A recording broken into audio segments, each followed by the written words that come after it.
तो एक क्वेश्चन तो ये होता है कि आपसे डेरिवेटिव पूछ लेता है, और एक क्वेश्चन ये होता है कि आपसे फंक्शन की मैक्सिमम या मिनिमम वैल्यू पूछता है कि वो पॉइंट बताएं जिस पर फंक्शन मैक्सिमम है या मिनिमम है। तो इस तरह के सवाल आमतौर से पेपर में आया करते हैं, और ये सारे डेरिवेटिव पे बेस करते हैं। तो अगर आपकी डिफरेंशिएशन बहुत अच्छी है तो आप ये काम कर सकते हैं। तो जब भी आपसे पूछा जाएगा कि फंक्शन को मैक्सिमाइज करें या मिनिमाइज करें, तो पहले मैं सवाल दिखा देता हूँ आपको, उसके बाद फिर हम मजीद पास पेपर देखेंगे। सही है? तो मैक्सिमाइज या मिनिमाइज का आर्टिकल है, एक फंक्शन आपको दिया जाएगा और आपसे पूछा जाएगा कि बताइए फंक्शन कहाँ पर मैक्सिमाइज या मिनिमाइज होगा।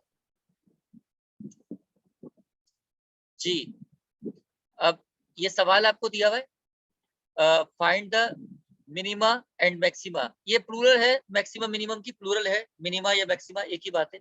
Find the minimum and the maximum value या find the minima and the maximum for the function this.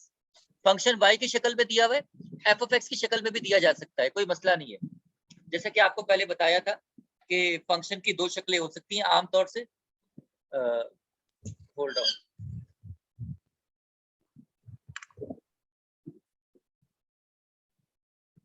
सवाल में सब मौजूद है भाई? आवाज आ रही है मेरी सबको? यस सर, आ रही है। जी सर।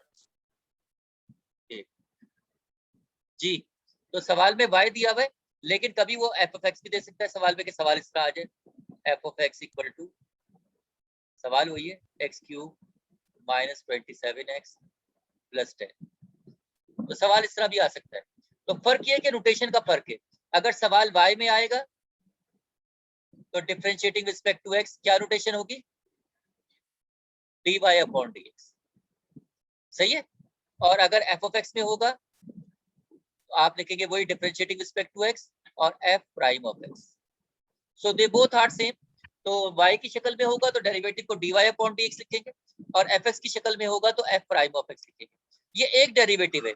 अगर हम इसके दो डेरिवेटिव लें तो दूसरे डेरिवेटिव की शक्ल इस तरह होगी, d2y अपॉन dx स्क्वायर। और अगर इसका दूसरा डेरिवेटिव लिया जाए तो f पे डबल प्राइम आ जाएगा, डबल प्राइम ऑफ x। ये पहला डेरिवेटिव है, ये दूसरा डेरिवेटिव। अब अगली बात ये कि दूसरा डेरिवेटिव क्यों निकालते हैं और हमें कब कहा जाएगा निकालने के लिए। तो जब भी आपसे मिनिमा या मैक्सिमा पूछेगा तो उसमें हमें एक के बजाय दो डेरिवेटिव की जरूरत पड़ती है। तो जिसको एक डेरिवेटिव निकालना आता है वो दो डेरिवेटिव भी निकाल सकता है। क्या मतलब? मतलब ये कि मिसाल के तौर पे आपको दिया हुआ है f of x equal to, मिसाल के तौर पे बता रहा हूँ, x cube plus 5x square plus 10। कोई बताएगा अगर मैं इसका डेरिवेटिव निकालूं differentiating respect to x, notation हो जाएगी f डैश ऑफ x। तो रूल बहुत आसान है, कोई बताएगा मुझे इसका डेरिवेटिव क्या होगा? 3x स्क्वायर 3x की पावर 2 सर। सही है। प्लस और 10x प्लस प्लस 10x बाकी लोग क्या कह रहे हैं? 10x 10x sir. और 10 का डेरिवेटिव 0 हो जाएगा। सही है? तो आपने एक 0 हो डेरिवेटिव निकाल, सही ना, एक डेरिवेटिव निकाल लिया। अभी हमने किसका डेरिवेटिव निकाला है? फंक्शन का डेरिवेटिव निकाला है। अगर हम इस डेरिवेटिव का एक और डेरिवेटिव निकाल लें, अभी तो हमने इस फंक्शन का डेरिवेटिव निकाला है ना, ये आ गया। अब हमारे पास अगर मिसाल के तौर पे ये चीज दी हुई है, डेरिवेटिव दिया हुआ है, इसका एक और डेरिवेटिव निकालना है, तो उसको हम कहेंगे डबल डेरिवेटिव ऑफ एक्स। तो डबल डेरिवेटिव निकालना मुश्किल नहीं है क्योंकि वो फर्स्ट डेरिवेटिव से निकाला जाएगा। अब सवाल ये है, तो डेरिवेटिव चूंकि निकालना आता है तो लिहाजा आप इसको सवाल समझिए और डेरिवेटिव निकालिए। तो अगर आप इसको सवाल समझे तो मल्टीप्लाई का नंबर वैसे ही रहेगा, पावर नीचे और पावर में से एक माइनस, पुरानी बात है। और plus 10 as it is, x का डेरिवेटिव 1 होता है, तो लिहाजा 3 दूनी 6 हो जाएगा, एक्स 2 में से 1 निकाला 1 होता है, और 10 1 10। तो ये सेकंड डेरिवेटिव लेना मुश्किल नहीं है। अगर आप फर्स्ट डेरिवेटिव का एक और डेरिवेटिव ले लें तो आपको सेकंड डेरिवेटिव मिल जाता है। तो ये कि डेरिवेटिव लेना आना चाहिए, तो फिर आप तो 2 डेरिवेटिव क्या 10 डेरिवेटिव भी ले सकते हैं। Have you got it? Yes sir. तो साथ साहब जी सर। समझ में आ रहा है? Yes sir. सीआर साहब, यस सर। तो अगर एक डेरिवेटिव निकालना आ गया तो हम उसके जरिए से हम दूसरा डेरिवेटिव भी निकाल सकते हैं। सही है? तो अब ये है कि मिनिमा मैक्सिमा के सवाल के अंदर जब भी आपको फंक्शन दिया जाएगा तो आप उसके दो डेरिवेटिव निकालेंगे। ये सवाल होगा 3 स्टेप में सॉल्व। तो पहला स्टेप ये है कि दो डेरिवेटिव निकालना। तो दो डेरिवेटिव निकालते हैं। अगर सवाल y की शक्ल में दिया हुआ है तो पहले डेरिवेटिव को dy अपॉन dx कहते हैं और सेकंड डेरिवेटिव को d2। ये नोटेशन है, मतलब पहले डेरिवेटिव की नोटेशन ये होगी और सेकंड वाले की ये होगी।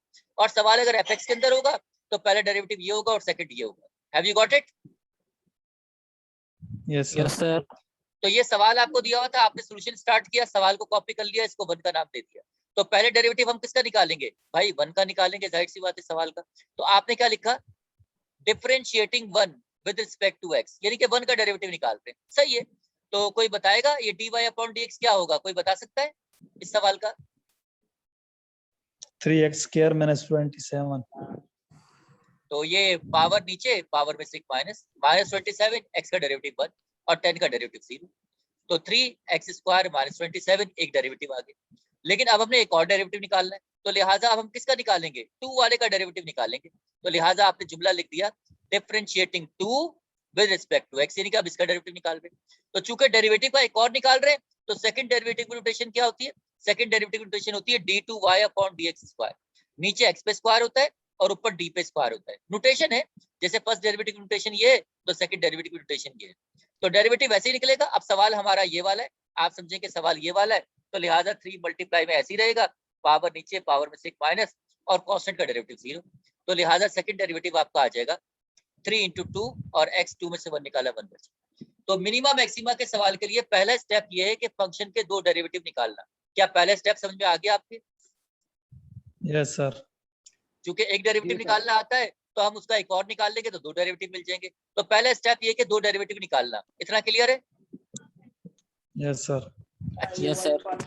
अच्छा, अब सेकंड स्टेप ये है कि आपने निकालना है क्रिटिकल पॉइंट। सेकंड स्टेप ये है कि क्रिटिकल पॉइंट निकालना है। तो क्रिटिकल पॉइंट कैसे निकलेगा? अगर आप देखें तो आपके पास 3 मसब आते हैं। इक्वेशन 1 है, इक्वेशन 2 है और इक्वेशन 3 है। तीनों का अपना अपना काम है। तो सेकंड स्टेप में हम निकालेंगे क्रिटिकल पॉइंट, और क्रिटिकल पॉइंट निकाला जाएगा इक्वेशन 2 से। क्रिटिकल पॉइंट हमेशा इक्वेशन 2 से निकाला जाएगा। इक्वेशन 1 को भी इस्तेमाल करेंगे और 3 को भी करेंगे, लेकिन अभी फिलहाल पहले किसको इस्तेमाल कर रहे हैं? 2 को इस्तेमाल कर रहे हैं। हमेशा 2 को इस्तेमाल करके क्रिटिकल पॉइंट निकालेंगे। और क्रिटिकल पॉइंट में हम क्या करते हैं? फर्स्ट डेरिवेटिव को 0 पुट कर देते हैं। क्रिटिकल पॉइंट निकालने के लिए हम फर्स्ट डेरिवेटिव को 0 पुट कर देते हैं, और फर्स्ट डेरिवेटिव, चूंकि आप सवाल को 1 का नाम देंगे तो फर्स्ट डेरिवेटिव हमेशा इक्वेशन 2 होगी। तो लिहाजा क्रिटिकल पॉइंट के लिए हम 2 को इस्तेमाल करते हैं। तो देखिए, for critical point set dy/dx equal to 0। Derivative को 0 पुट करने से क्रिटिकल पॉइंट निकलता है। तो dy/dx क्या है? ये आप निकाल चुके हैं। dy/dx क्या है? dy/dx कीमत क्या है? dy/dx की कीमत क्या है? 3x square minus 27. तो लिहाजा dy/dx को आपने 0 पुट किया है, तो कीमत इसकी रख दी 3x स्क्वायर माइनस 27। अब कोई बता सकता है कि इक्वेशन कौन सी है? Second degree sir. Second degree Second equation degree, है, sir. यानी कि क्वाड्रेटिक इक्वेशन है। आपको मालूम है कि इसको सॉल्व करने के 2 मेथड हैं, एक फैक्टराइजेशन है, एक क्वाड्रेटिक फार्मूला है। आपकी मर्जी है, आप फैक्टराइजेशन से भी कर सकते हैं, आपकी मर्जी है, आप फैक्टराइजेशन से भी कर सकते हैं, आप क्वाड्रेटिक फार्मूले से भी कर सकते हैं। तो मैंने तो क्वाड्रेटिक फार्मूले से किया हुआ है, आप इसको फैक्टराइजेशन से भी कर सकते हैं। अगर इसमें फैक्टराइजेशन की जाए तो कोई अच्छा, फैक्टराइजेशन को छोड़ो, क्वाड्रेटिक फार्मूला ही लगा दो, क्योंकि फैक्टर निकालना फिर मुश्किल होंगे। तो लिहाजा it is of the form ax square plus bx plus c। तो कोई बता सकता है कि abc की वैल्यू क्या है इसमें? कोई बता सकता है कि abc की वैल्यू क्या है? Sir, A की वैल्यू Equal to 3 है 3. सर, A B की की वैल्यू B की वैल्यू वैल्यू 0 है सर, 0 है, C की वैल्यू 27 है सर, -27। मैंने 27.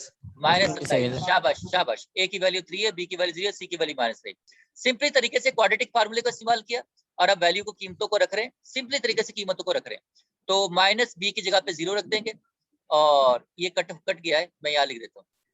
तो माइनस ऐसे ही रहेगा, बी की जगह पे 0 रख दिया, plus minus under root B square, तो लिहाजा बी की जगह पे 0 रख दिया, minus as it is 4 as it is, A की जगह पे 3 रख दिया, और सी की जगह पे -27 रख दिया, और ये रूट अपॉन 2a।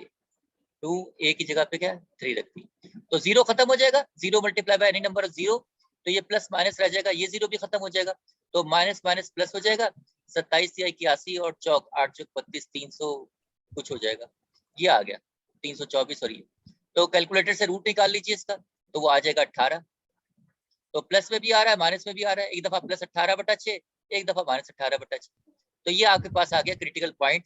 एक्स की वैल्यू एक आ गई +3, एक एक्स की वैल्यू आ गई -3।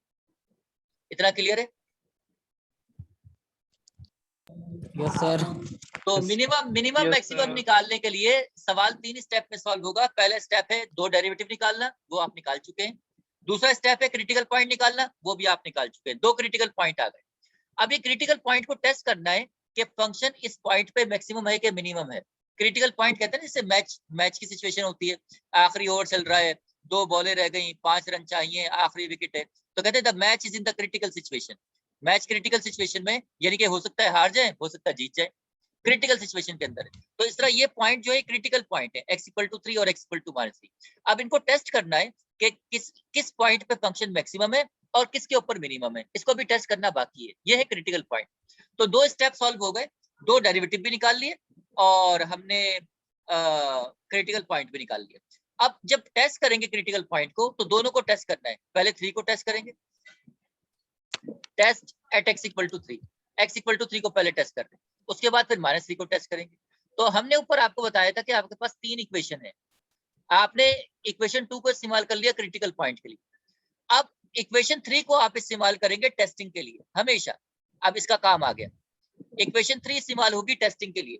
इक्वेशन 3 के अंदर x की वैल्यू रखेंगे और टेस्ट करेंगे कि ये मैक्सिमम है कि मिनिमम है। तो लिहाजा जब सेकंड डेरिवेटिव के अंदर x की वैल्यू रखी जाएगी तो उसको हम कैसे लिखेंगे, यानी कि इसको इस्तेमाल करना है, आपने सेकंड डेरिवेटिव की इक्वेशन को इस्तेमाल करना है, यानी कि इक्वेशन 3 को इस्तेमाल करना है। इक्वेशन 3 को इस्तेमाल करेंगे और टेस्ट करेंगे। देखिए ये देखें, टेस्ट एट x=3, हमारे पास सेकंड डेरिवेटिव क्या था, d2y/dx² = 6x। तो हमने x की जगह पर उसकी कीमत रखनी सेकंड डेरिवेटिव में। तो टेस्ट एट x=3 d2y/dx², ये लाइन लगा के हमने लिखा है x=3, मतलब ये है कि सेकंड डेरिवेटिव में x की कीमत 3 रखी जा रही है, यानी इस सेकंड डेरिवेटिव के अंदर x की कीमत 3 रखी जा रही है। तो जब आप 3 रखेंगे तो यहाँ पे x की जगह पे 3 रख दीजिए और 6×3 = 18। अब याद करने की बात ये है कि अगर ये वैल्यू 18 चूंकि ग्रेटर देन 0 होता है, अगर ये -18 होता तो क्या होता, तो ग्रेटर देन 0 होता है या लेस देन 0 होता,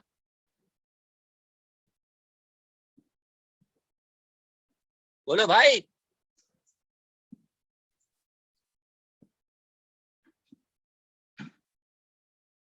आवाज ही नहीं आ रही, कहाँ हो?